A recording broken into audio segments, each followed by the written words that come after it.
Hey guys, it's Itshlengy. I'm back again with another beautiful video. So today I'm going to be showing you guys how I made this crisscross halter top, which I saw on Pinterest and on Shein.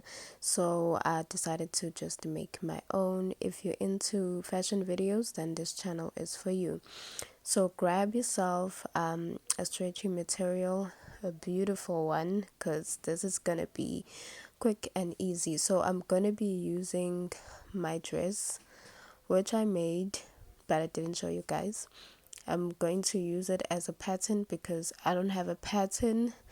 So I'm going to be cutting out the material, and both sides need to be equal. So make sure that the sides are equal. So this is the front side. Now I'm going to deal with the back. The back is not going to be like the front, so I just want it like this.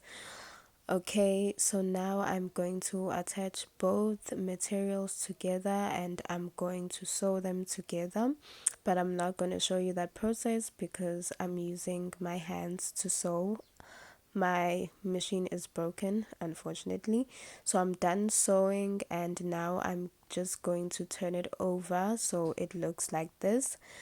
Now I'm gonna be showing you guys how I made these belts. It looks like belts. I'm not sure how to pronounce it, to say it. So I'm going to be sewing that together. Now I'm done. I'm going to turn it over and then it's time to put the pieces together now. So if you are enjoying this video, make sure to hit that like button for the YouTube algorithm. Subscribe to my channel and follow me on Instagram. So this is the final product and I love this top, and I'm gonna see you next time. Bye.